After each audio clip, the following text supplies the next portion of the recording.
It is the Earful Tower, another episode, another Monday. Yes, just one a week. I've been getting a few emails from you guys lately, wondering why I do such short episodes and so few of them. That might change soon. Watch this space. But this show is brought to you by French Today. So French Today, they're audiobooks. They'll teach you French. I've been doing them all year, and if you want a further 10% off when you go and buy one, visit frenchtoday.com/earful5. But I'll be talking about them a lot more at the very end of the episode. I'll also be reading out a little bit of Gmail. That's G-E mail. It's a little bit of a word play. Say my last name is G. But I'll be doing that. But first, we've got an episode. No, not first. First things first. If you're wondering why I sound a little bit different, it's because I'm not in Paris right now. I'm in Sweden on holiday, and I'm recording this little intro bit on my telephone. Sounds alright to you, maybe? Not as good as studio quality? Don't worry, I was with the guest in the studio. That's what you'll be hearing. And the guest was Matt from Nomadic Matt. Yes, the king of travel, as I called him on Instagram yesterday. He's the guy that created the website nomadicmatt.com. Go and check it out. He does budget travel. He's a New York Times best-selling author, and he's just moved to Paris. And we got talking. I said, why don't you come in the studio and we'll talk about the struggles that you may have gone through moving to Paris, because as you may have guessed, it's not all easy. It's not all smooth sailing moving to Paris, and that's what Matt has experienced as well. So I'll switch over, let you hear from him. But in brief other news, speaking of Sweden, if you're a Patreon supporter of this show, and if you're not, I don't know what you're waiting for. Now's the time. On Saturday, so in 6 days from today, I'm going to be doing a walk show outside of Paris, outside of France, yes, in Sweden. Saturday afternoon, I'll be showing you Sweden, which I happen to know very well. I lived here for quite a while, and my wife is Swedish, so it's a bit of a different taste. I'll be streaming it live, I think, for about 3 o'clock, but I'll get back to you with the exact dates, but I hope to see you guys then. But here is Matt from Nomadic Matt talking about the struggles of moving to Paris. Let's go. All right, Matt Kepnes, how you doing? I'm doing great. How are you doing? I'm pretty well. We're sitting here on a warm day in Paris with the window open, sirens in the background. As there always are. Yeah, you think? You can always hear them once in a while. I mean, it's not as bad as New York, but some people like the sound of the sirens in Paris. I love them. Yeah. Very French. Yeah. It's like every movie you see is like, that they make that sound. At least it's different than what we have in the States, so it reminds me of Europe. Yeah. Yeah. I'm sure a French person is just annoyed by it. French people probably love them in New York. Yeah. Yeah, they probably get to New York and just love the sound of those police Like, lights. it's just like the movies. Yeah, it makes more sense here. Yeah. So we're going to talk a little bit about the struggles of moving here, because you just moved here fairly recently. How long ago was it? End of February. Right, okay. So you're pretty much fresh off the plane. Fresh off the plane. Yeah. I mean, it's probably exactly 2 months of the day. Right, okay. 2 months of the day, yeah. Yeah. And you're feeling, before we get into the whole struggle side of it, are you feeling that you're settling in pretty well? Yeah, I have a good routine. Yeah. I work, I go out, I eat a lot, I sleep a lot. That's really all I want. Yeah. I moved here from New York to have a more relaxed lifestyle. Yeah, right, okay. So let's talk a little bit about your about who you are, so people can put you into perspective, so they know who they're listening to. Okay. You're better known as Nomadic Matt. Yep, that's my online moniker, Nomadic Matt. Right, and you've been doing it for a long while, right? I started my website in 2008. And this is a story I'm sure you've told many times since 2008, but give us the The lowdown? Yeah, give us the lowdown. I started the website. It's a blog about budget travel, but now I have books, like print books on budget travel and courses, and so it's just sort of like a media conglomerate around. Conglomerate sounds too big, but It is pretty big. I mean, you got a lot of a big following online. yeah, we do 1.5 million visits a month now. 1.5 million visits every month on your website. Yeah, Jeez. and probably between newsletter and social, probably another 800,000 there. Jeez. Does that stress you out putting out a new article? No, not really. No? I mean, no more than it did in the past. Right. I think every writer is always stressed about everything they write. Yeah. There's always a desire to make things perfect. And so you edit and edit and edit and edit and always edit. They always talk about how Jack Kerouac, famously wrote On the Road in like one sitting. Right. But he spent 2 years then editing that book. Right. So, and I always heard this story that Robert Frost never loved The Road Not Taken. He always kept trying to play with the ending. Right. And even we think of both of those as like amazing, complete works of literature, and yet the people behind them was always tinkering. So, yeah. But I started this in 2008 after coming home from 18 months traveling the world. Was a backpacker. Did the whole backpack thing. Came home. Realized home was terrible. And was home New York at that point, or was it Boston? Or you're from Boston, right? Yeah, I'm from Boston, so Yeah. I went back to live with my parents, which is also part of the reason it was so terrible. Yeah, I went back to office jobs, which were also terrible. Home just really felt like it was a stale place that I had changed over the years, over the time away, and then home had just remained the same. I was a square in a round peg, or whatever analogy that is. Yeah, I think it's a square peg in a round hole, right? Yeah, that. So I decided to go traveling again. I created the website originally as sort of a online journal where editors could find my work, a little bit about me, and then hire me to become a freelance writer. And as part of that, I just wrote articles on the website. Yeah. And those just took off, and then within a year, I had a fairly decent website, and then within a couple, I was making enough money to travel, and then now I make enough money just to like live permanently in a place. Right. And the whole idea, I mean, a lot of the stuff, the first book you did was about traveling cheaply. You ever look back and go, oh man, I wish I did luxury travel? I mean, hotels are nice, but when you're a backpacker, you don't have the money for that kind of stuff, right?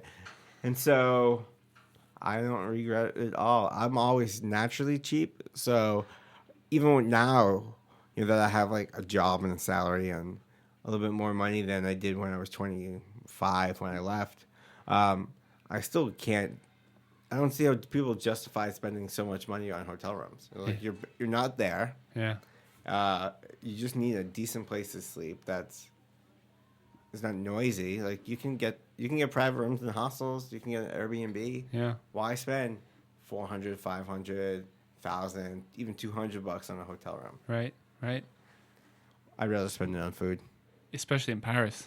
Although to be fair, there are some amazing hotels here, and I think some people like the Ritz kind of thing, the Crillon, places like that where people splash out to have an experience and a story above and beyond just the night's sleep. Yeah, I mean, if I'm staying at those places, and I'm probably not going to leave the hotel because I'm going to use all the services and the facilities. Yeah. And you're paying so much money for them. For sure. I mean, there's like €1,000 a night places here. It's just unreal. Straight into the bathrobe. That's what I'd be doing. Yeah. But I guess the people that stay there, €1,000 is probably like €50 to me. So Sure. Let's talk a little bit about, now we're on the topic of Paris. The idea is, as I said, you've been here 2 months now. There are a lot of struggles of moving here. I know a lot of Americans listen to the show. You're American yourself. A lot of people listening dream of moving to Paris, which is something you and I have both done. But as we were sort of talking about before we press record, it's not the easiest thing in the world to do. And I'm interested in your fresh perspective. What have been some of the challenges for you? Or, give some advice to people. Well, I mean, visas are obviously the biggest one. But last year, France instituted a 6-month and a 1-year tourist visa that is a lot easier to get than, like, you used to be able to get a year-long residency visa, but it was a ton of paperwork. Now you can get a year-long tourist visa in a 6-month version that are pretty easy so long as you can show a reason that you want to stay here that long, as well as documentation that you can afford to stay here that long. And it's only like €700-800 a month that you need to show. So it's not super strict. So what, you got to prove that you have 700 to 800 euros to live off a month? Is that what you mean, or that you have that kind of salary coming in? Or yeah, you have to show like a couple of months of bank statements Sure. to see that you just didn't give me a bunch of euros all at once. So fake the visa people that there is money over time, and also you need like a W-2, so you're employed. I mean, what they're really worried about is that you're going to move here, try to work illegally, and use the systems without paying taxes. So if you can show that, you also have to have health insurance on your own outside the French system. So they want to make sure that you're really only here to play and not, cheat your way into working. Sure. So that sounds like a bit of a headache coming in. Yeah, it's just a paperwork hassle. But, the Americans actually can stay in Europe past the 90-day Schengen rule based on a series of letters that was written during World War II that allows Americans to stay 90 days in Europe regardless of any other rules that govern Europe. Or sorry, extra 90 days in France, right? So this is pre-Schengen, so they don't really like you using this rule because, well, I mean, technically everything's borderless now. So how do they know you're just going to only stay in France? Yeah. But the embassy has confirmed on multiple occasions that this rule is still on the books and in force. So Right, okay. So there are ways to make life easier if you know the rules. right, yeah. I mean, most border guards aren't going to know this 90-day rule, so it's good to have like some proof. Yeah. So. Interesting. Have you found other administration nightmares since you've been here? I mean, in 2 months, do you get your teeth into that kind of stuff so much? Well, I mean, when I tried to find an apartment, that was a pain in the butt. Luckily, through another expat, then through another expat, then I met another expat who had apartments they could rent me. But when I tried to do it through agencies and stuff, they want tax returns and certifications of being a business and employed, and it's just like they wanted, I think, what you call the mini dossier. And those dossiers are just a pain. And so I was like, wait, why do I have to give you my taxes? Yeah. Why do I have to do this? Why do I have to do that? Why? I just want to rent this for a few months. Can I just write a check? No, you have to fill all this paperwork out. I went looking for a gym, but found that you actually need a doctor's note to get a membership. Right. Well, that's interesting. I joined the gym here and didn't need to get a doctor's note, but I've heard many stories about the doctor's permission to do things like that in Paris. So did you actually come up against that? I didn't myself personally because I heard the rule and didn't want to do it. Right. And then a bunch of people told me that, you can just get a doctor to write you a fake note.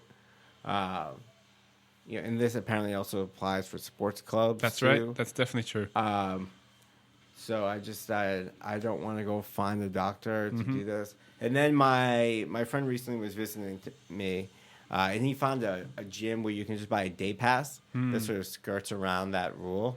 But it's a €10 day pass. So I might go a couple of times, but my grand plans to like go to a gym have really failed completely because I end up working or going out and doing stuff, and then like, oh shit, it's been like 2 months, I haven't been to a gym yet. Yeah, I mean, I know that you need to get a doctor's certificate to do things like marathons and join sports clubs, so it makes sense that you'd have to get one for joining the gym.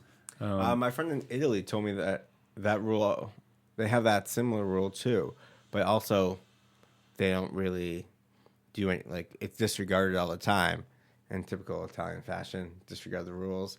But apparently it's disregarded here too. So, well, that's the thing. I don't think they're mega strict about. Like, I've joined a couple of basketball clubs that haven't needed a doctor's notification, but I've heard of other ones, and I haven't even tried to join them that do want it. So it's kind of Yeah, I feel it's like a rule that is enforced based on the person who's signing you up for whatever it is. Well, it's kind of like the apartments. Some people Yeah. want that dossier and other people don't. And for expats, I find that similar for me when I've been doing this kind of stuff is you just have to get lucky. Yeah. It's almost worth waiting to find people who are more sympathetic to your cause than trying to get a dossier together or a Yeah. doctor's note or Yeah, I mean, then my friend goes and finds a gym where you can just pay for day pass without any worries. One of my friends here is like, I didn't have to get a doctor's note, and then other people have said they've had to do it. So, like you said, it's a very hit or miss kind of thing.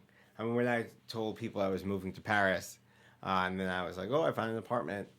Everyone's like, how'd you find an apartment? I've been here 3 months. I can't find anything anywhere. But I found an apartment through a friend of a friend of a friend. And I think you just have to build that network. that would be one of my tips as well. Is have friends. You need Yeah. friends. Yeah, you need the Facebook groups are really good for that. True. There's the expats in Paris. Yep. And the American expats in Paris, and I have one. I'm also in creatives in Paris. So these groups are really good at being able to like source out how to get around a lot of these bureaucratic rules. I find the thing with those Facebook groups, I love them for those kind of things. Like when there's something you need and the information's there, it's great. The downside is there's a lot of nonsense on those groups as well. Oh yeah, I've muted all of them. Yeah, all right.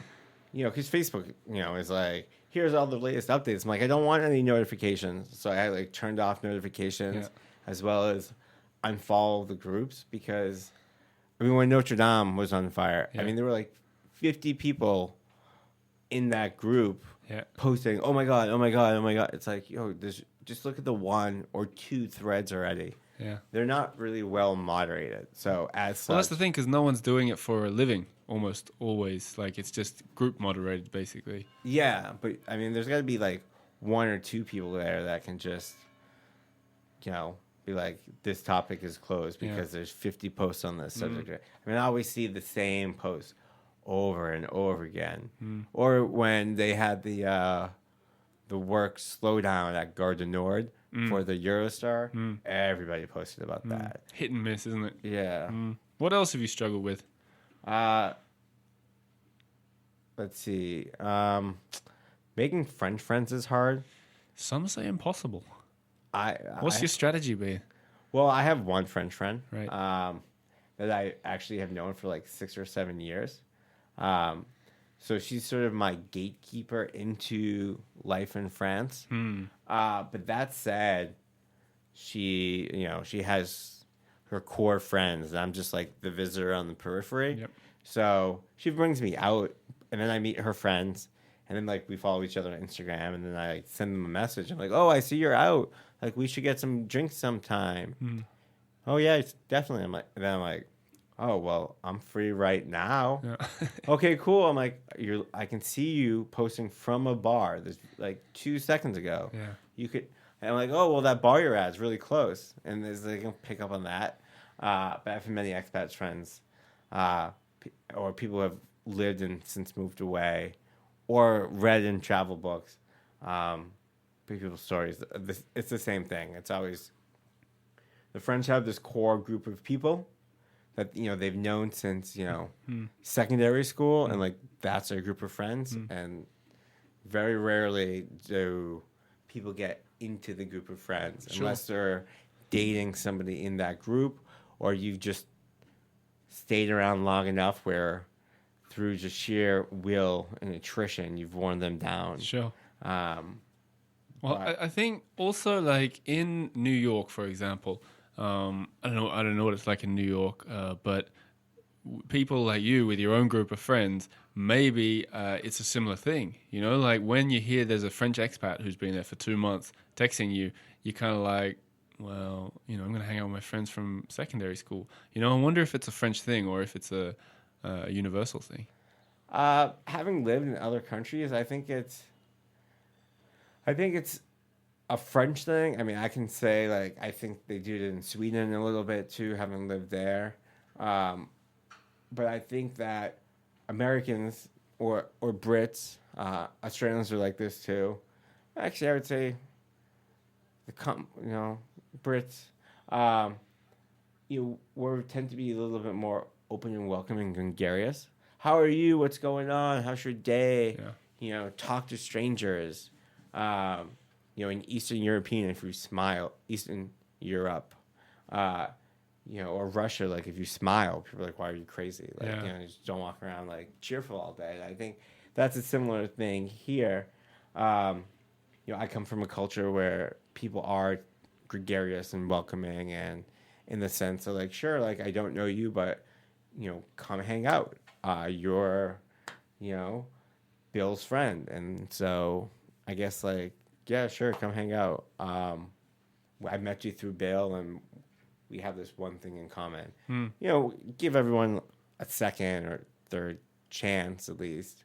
Whereas here, it's very tough, and lots of expat friends have echoed my same story. Yeah. So I end up meeting just lots of expats. Yeah. Yeah. So I know lots of expats, but I'm still trying to break that barrier. I think one of the things, at least for me, that's difficult is that since I run my own company and I tend to work alone, I don't have coworkers. Sure. Like French coworkers who can just pity me and like take me out. So it makes it difficult. I don't know. What did you find? I found How long have you been here? 4 years, 4.5 years. So I found one of the things that really helped me meet French people was sport. Luckily for me, so I play basketball, and in those basketball clubs, it's mostly French people, and you have that sort of shared experience with them. You go out for a drink afterwards, and then next thing you know, they're bringing cheese and wine round to your house to educate you on cheese and wine of the country. You know what I mean? Like, and then you're mates with them. But it hasn't been easy for me to meet French people. Yeah, I've also found that they love telling you about like the French way to do things, which can work in your advantage. It's like, oh wow, you're going to this cheese thing or going to this village. I know nothing about it. And like, oh well, come with me because you have to know how to do it the right French way.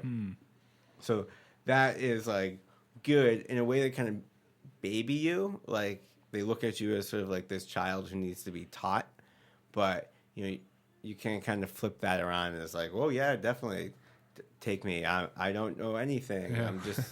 I'm a blank canvas. Sure, I'll hang out with you on a day trip to Normandy so you can show me something. I think French people are very proud of things like cheese and or cider in Normandy or whatever, and they're quite willing to share that stuff with foreigners. And like you said, you can sort of reverse engineer it to be to your benefit.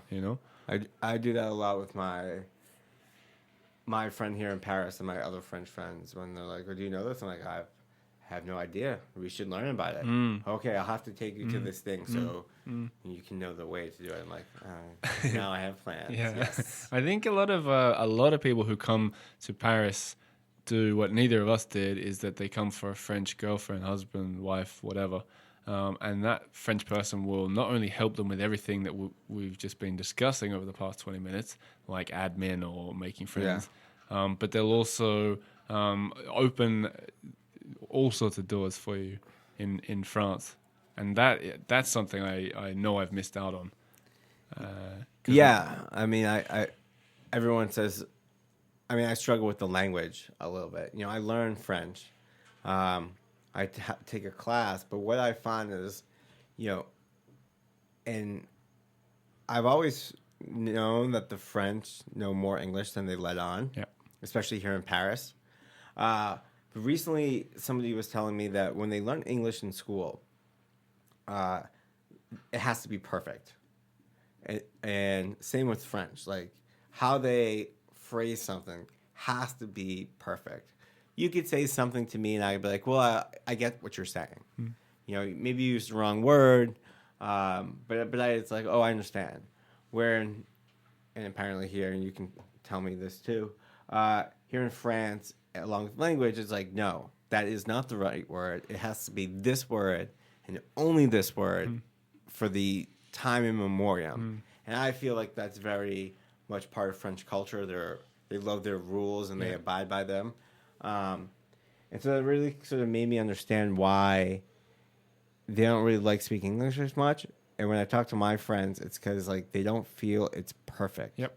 And they're like my friends are like, oh, sorry, my English is just so bad. I'm like, you and I just had a conversation about politics using big words, and I understood you completely.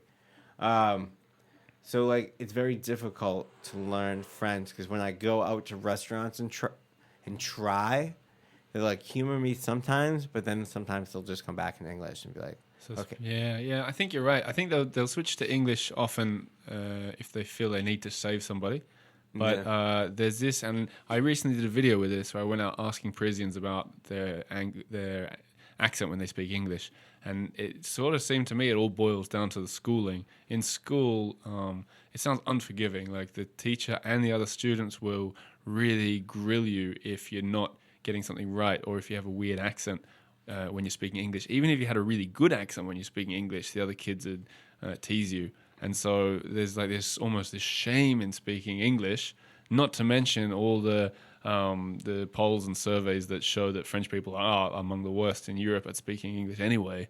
So it just puts people off speaking at all. right, yeah. I mean, I think that reinforces what I've been told. It's just like it's not perfect, and so do you internalize that over decades of learning that I don't really know English. Sorry, I don't feel comfortable saying it, and thus they get nervous when they speak it just fine. It's just they're just too scared to just speak with confidence. And I also think there is that general sense that why would you learn English when French is just better? Yeah. There's a cultural pride thing to it too. Oh, that's changing too because one of my maybe I've told this on the show before. I can't remember, but my a young neighbor I used to have was learning English and learning it very quickly because he wasn't patient enough to wait for them to dub Game of Thrones. So he'd stream it when it came out, and he could only watch it in English because he just couldn't wait to see the new episodes. Yeah. So he was improving English because of that culture. Yeah, I mean, as you mentioned, France has like one of the worst rates of English fluency here, and same with Spain. And part of the reason these two countries always rank at the bottom is because for the longest time, you couldn't watch a movie in English. Everything had to be dubbed. Whereas if you go to Northern Europe, Germany and especially Scandinavia, everything is subtitled. Yeah. So they just watch it with the subtitles. I mean, I just saw Avengers Endgame, which just came out, and that was in English, and it was full, especially a lot of young kids. And while it was subtitled, I suspect they picked up on more words than maybe someone who was older might. Yeah. And I do think that's changing. I noticed a lot more, having started coming here in Paris, probably 10 years ago now. I noticed there's a lot more opportunities to watch English programs in English. You know what? I realize we've been talking about a lot of negative things about Paris, but I know you love Paris. Oh yeah, it's the best. So we can also talk about a few positive things. What is it that you actually like about this place? I mean, every time you step out of the city, you're walking onto a movie set, right? I mean, there's so much architectural beauty and history here. I mean, there's the Earful Tower, Notre Dame. You're walking through the Latin Quarter, all these cobblestone streets. I love like the orange lights they use on the street lamps. So at night, it's this like perfect glow. It's sort of like very romantic. So it's just beautiful, and you just walk out and you're like, I get to like live, and then like you turn a corner and suddenly like there's like a bunch of old buildings and a little park and some historic arch, and you're just like, well, where am I? Yeah. The food is incredible. Same with all the friends. The wine, the nightlife. I love the fact that people go have 2-hour lunches and they drink wine during it. Yeah. Whereas in the States, it's like scarf it down as quick as possible. And if I had a beer with lunch, people are like, "What's wrong with you?" When you're here during the day and it's nice out and everyone's just drinking by the Seine and they have their little picnic baskets out and all that. It's a very relaxed culture. Where are you from? again? I'm from Australia. Yeah, Australia. So, like you, I come from a culture that loves to binge drink, Right. right? I mean, you guys have your lockout laws in Sydney because like people can't handle their booze and start fights. We have crazy wild part. I mean, they make movies like about college life, right? And they're all crazy. So we come from this culture that's like you drink and you go out late and you get hammered. Whereas I think here in Paris, one thing I've noticed is that they don't have that kind of drinking culture. I mean, my friends go out late. Yeah. I've been to clubs with them till 5, 6 in the morning. Sure. But they're not like wild and crazy and hammered. I think French people start drinking like they're used to having a glass of often watered down wine when they're kids almost, with dinner.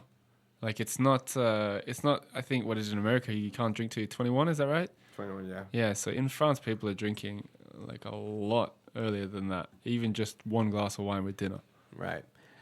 And I just don't think it's in the culture. And one thing I noticed and you can tell me how you feel about this too, is that when you were in our respective countries and you go to a bar, people stand around and talk and mingle, right? There's a lot of mingling going on.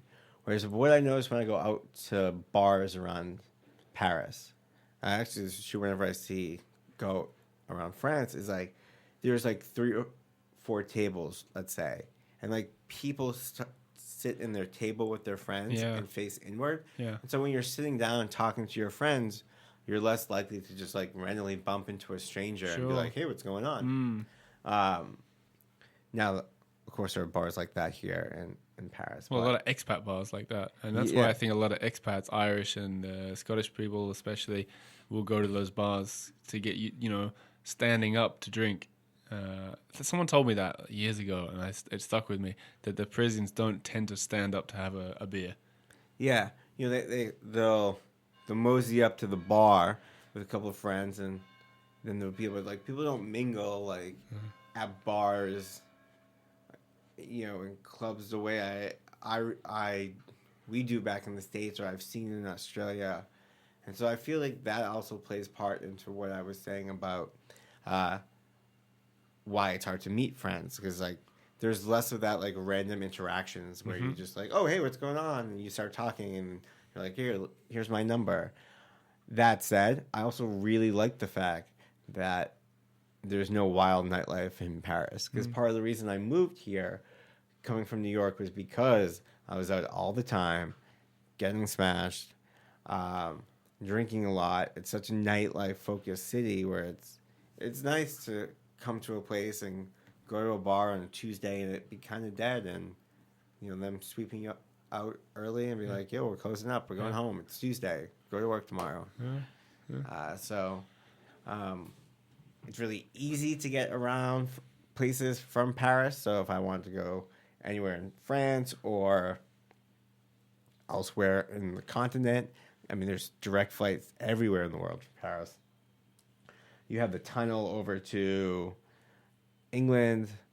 It's just great here. And then you have such micro cultures in all the regions. Brittany and Normandy are way different than the South and Provence. You have the Loire, and then you have Bordeaux, and it's just a lovely place. What's not to love, huh? Yeah, I mean, everything is hard, but what we're complaining about are cultural differences. Oh, like in my country, I don't need a doctor's note to go to a gym. I can just go to a gym. This is crazy, but like there's someone in France, and they might be like, why don't you have a doctor's note for joining a sports club? What if something goes wrong and you weren't given permission? And there's sort of a flip side. Let's time's running out basically, but I'd like to finish on talking about, you've got a new book on the way, is that right? Yep, I have a book. It's called 10 Years a Nomad. It is, whereas my first book, How to Travel the World on $50 a Day, is sort of a budget guide, like here's how to save money. 10 Years a Nomad is stories and lessons from the road. So it follows the emotional arc of a year-long trip around the world, getting a travel bug, planning a trip, meeting friends, relationships, living elsewhere, coming home and dealing with all these emotions. But it follows the storyline of basically me having done this for a decade. Comes out in July 16th, but it's available for pre-order now. So. Excellent. So they just go to nomadicmatt.com. Yep, they can go to nomadicmatt.com and they can go to Amazon. So they can get it from Amazon. And so pretty soon, it's close to 2 months, we're going to really start talking about the book in force. There you go, guys. Keep an eye out for that one. Matt, thanks for coming into the studio. Thanks for having me.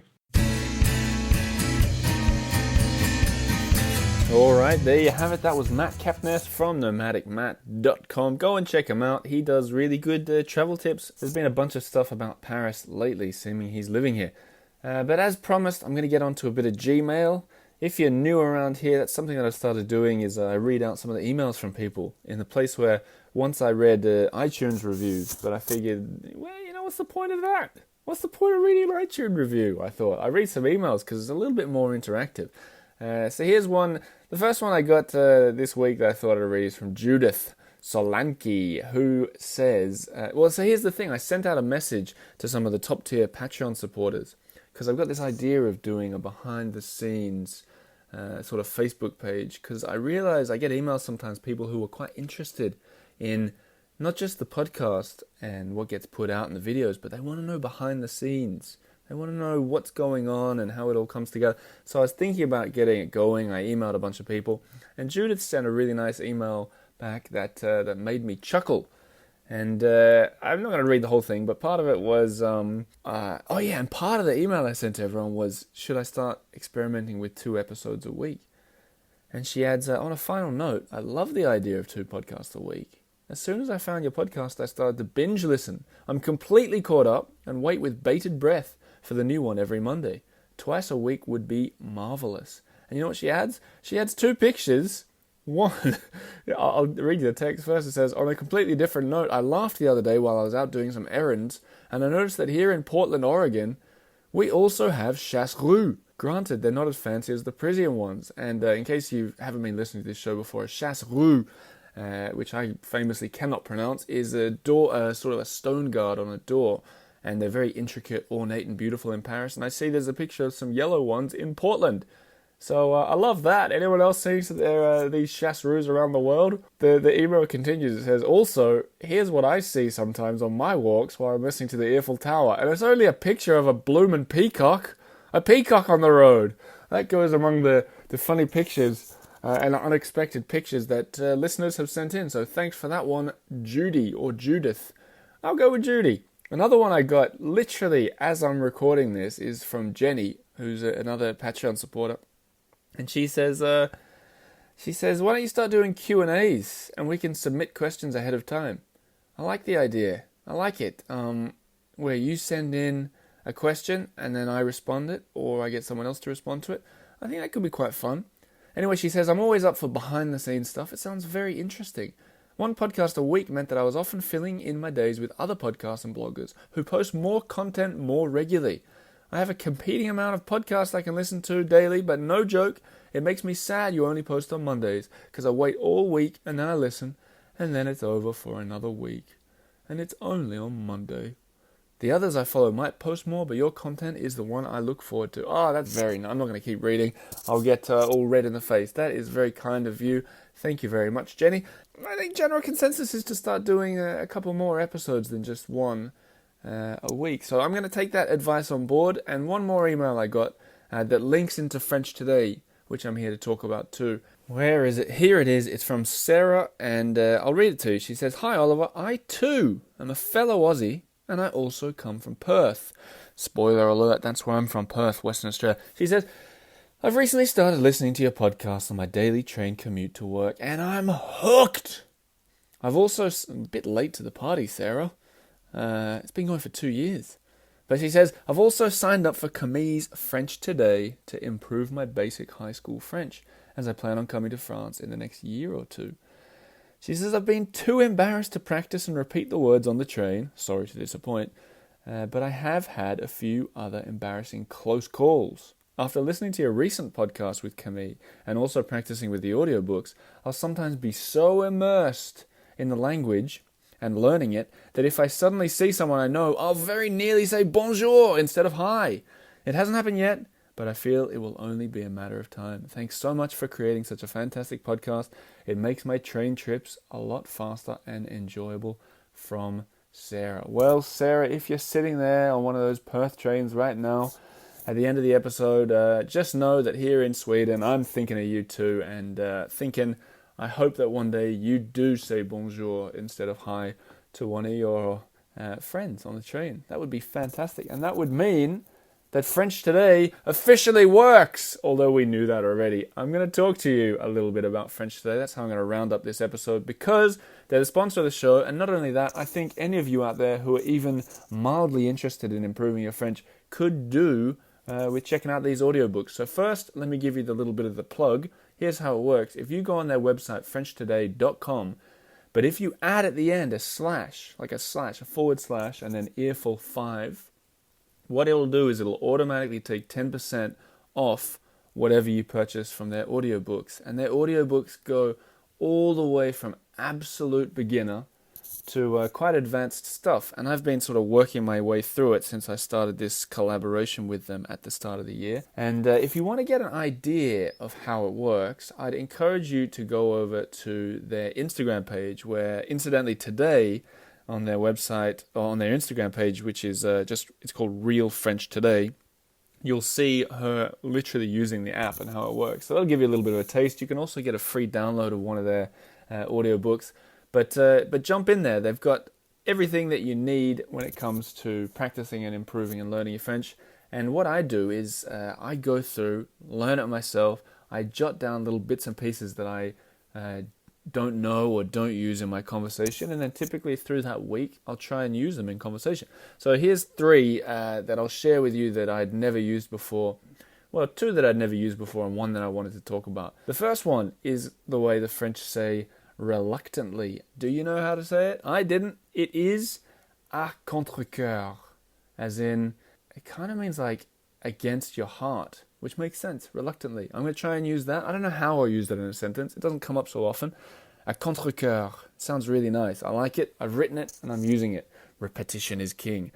The other one that I think I will use quite easily is not that I know of, which is something we all say. Not that I know of. You know, have you paid your bar tab, Oliver? Not that I know of. And you say, pas que je sache. Pas que je sache. S-A-C-H-E.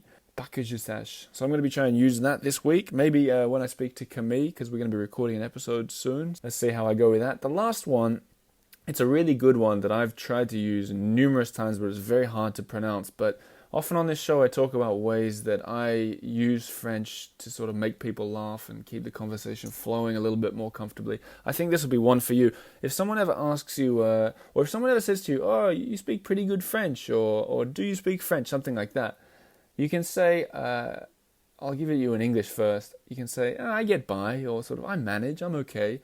And the tricky thing is, the way to say that is nowhere near as easy as in English. In French, it's je me débrouille.